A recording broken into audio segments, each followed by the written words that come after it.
Donc voici l'installation. Donc là j'ai fait le schéma fluidique. On voit les symboles là, ils sont pas aux normes, hein. J'ai fait au plus simple, au plus rapide. Donc là on le voit par rapport au montage 3 par dégivrage électrique. Ce qui change, c'est qu'on a 4 clapets anti-retour de plus, donc une vanne inversion de cycle. Et on a aussi une bouteille, un petit coup de liquide en plus. Et un détendeur thermostatique en plus. Après, sur cette installation là, on a rajouté un échangeur de chaleur sur les vapos, en entrée vapo, en sortie vapo plutôt, et un autre échangeur de chaleur au niveau de la bouteille anti-coup liquide. Donc là, bon, pour expliquer le fonctionnement sur ce schéma là, ça va pas être possible parce que moi j'y comprends rien, donc je vais prendre un autre schéma où j'ai mis des couleurs. T'as vu sur le schéma de puissance de comment? Alors, voilà le schéma fluidique. Vous enlevez le thermostat sécurité, on n'a pas. Voici le schéma fluidique. Donc là, on est en mode froid. Donc comment ça marche? Donc là, j'ai mis les petites couleurs. Donc ici on a le compresseur. Donc l'HP, on passe par là. Là, c'est le séparateur d'huile. Donc le séparateur d'huile, dedans, il y a un petit niveau, hein. Lorsqu'on atteint un certain niveau, la petite bille là, se lève. Et l'huile retourne dans le compresseur. Donc on passe ici. On arrive en haut de la vanne, inversion de cycle. 4 voies. Donc après on va directement au condenseur. Donc voilà. Donc après on arrive ici. Donc là on a un clapet anti-retour. Donc là la flèche, donc là ça passe là. Et là on a une vanne manuelle. Donc on passe ici. Ici et là on voit là donc le voyant liquide et le détendeur thermostatique. Donc celui-là il sert pour l'inversion de cycle, hein. Ici on est bloqué. On peut pas aller là. Donc le fluide il passe là, dans la bouteille liquide, il passe dans le filtre déshydrateur. Donc ça c'est quoi? C'est l'électrode liquide pour le tirage au vide. Le voyant liquide, donc on passe par le clapet anti-retour, on passe par là. Donc là on voit là c'est la même couleur, donc là le fluide il fait rien quoi, il passe pas par là, il est bloqué donc il a pas le choix, il doit passer par là.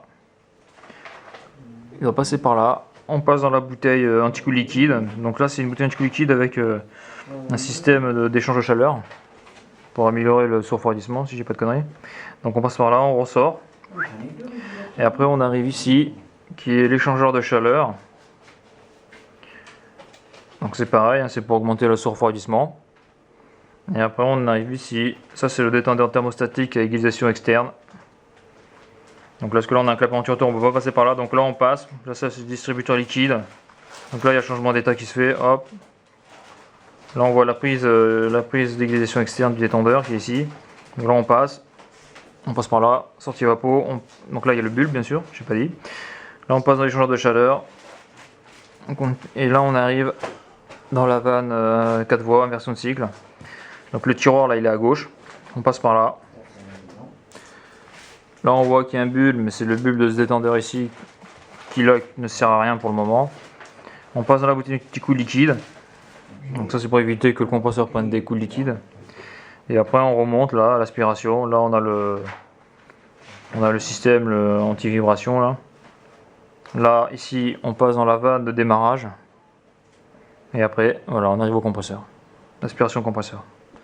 Donc ça c'est le mode froid fonctionnement. Hop. Donc le mode de dégivrage par gaz chaud. Donc là une fois que le dégivrage est lancé, donc là au niveau de la vanne inversion de cycle, le tiroir il change de place, il était ici, il passe là. Donc on reprend. Donc le compresseur, on sort du compresseur, donc on passe par le séparateur d'huile. On passe là par le refoulement de la vanne 4 voies, inversion de cycle, sauf qu'au lieu de partir à droite, on part à gauche. Donc on part directement dans les vapos. Donc là il y a le détendeur thermostatique qui gêne, c'est pour ça qu'on a mis un bypass avec un clapet anti-retour. Donc ça chante le détendeur. Donc on passe par là. On rentre dans l'échangeur de chaleur de la bouteille anti-coup liquide. On continue à monter. Et c'est là où on voit l'intérêt des clapets anti-retour, c'est que là, Là on est bloqué, on peut pas passer. On est obligé de passer par là. Et là on voit qu'il y a un détendeur. Donc là ça c'est la BP s'est transformé en HP. Hein. Donc là on est en HP et là on passe, donc détente, on passe en BP. On passe en BP, on voit que le bulbe il est ici, pour la surchauffe. Donc on passe par là, on passe par la vanne. Donc là, il y a sûrement du liquide qui se met ici, mais bon, comme il ne peut pas circuler, et bien, il passe par là. Il rentre dans ce qui était dans le ventilo-condenseur qui devient l'évaporateur. Hein. Donc la batterie chaude devient batterie froide. Ça passe par là. Donc dans la vanne, 4 voies. Dans la bouteille liquide. Et après, pareil.